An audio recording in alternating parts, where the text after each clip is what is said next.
Hello friends, गुस्ताख दिल के upcoming episode में आप देखेंगे जिसमें लाजो रेंजो के घर पहुंच करके निखिल के बारे में सब कुछ बताने लगती है। लाजो की बातें सुन करके रेंजो भी कहने लगती है निखिल पागल हो गया है, ऐसा कैसे कर सकता है वो। मगर लाजो रोए जा रही होती है और कहती है हमने कभी भी नहीं सोचा था कि हमारी जिंदगी में भी ऐसा दिन कभी आएगा। निखिल जी और हमारा प्यार, हम निखिल को कभी भी माफ नहीं करेंगे। इतना बड़ा इल्जाम उन्होंने कैसे लगाया हम पर। रेंजो भी लाजो को समझाने लगती है और कहती है जरूर निखिल से कोई मिसअंडरस्टैंडिंग हो गई होगी। तुमसे भी तो हुई थी ना जब तुमने रात्रि और निखिल का फोटोग्राफ देखा था।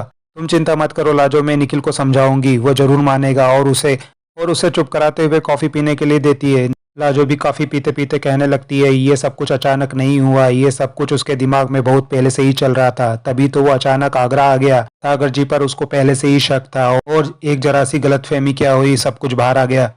लाजो की बातें सुनकर के रेंजो भी पूछने लगती है, तुम्हें ऐसा लगता है अगर निखिल के मन में ऐसा सब कुछ था तो क्या निखिल ने पहले इस बारे में कोई बात कही थी।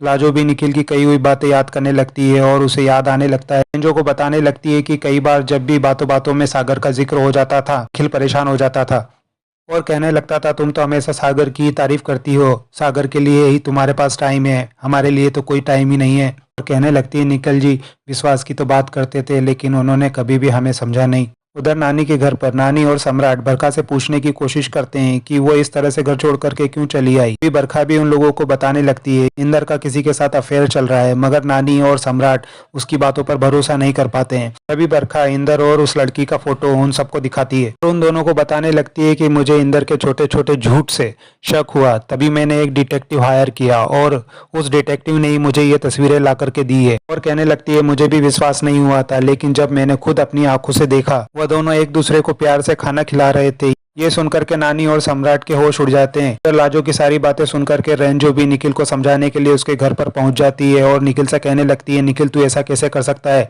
चल तू मेरे साथ, तुझे लाजो से माफी मांगना पड़ेगी। मगर निखिल मना कर देता है और कहता है मेरी कोई गलती नहीं है तो मैं क्यों माफी मांगू।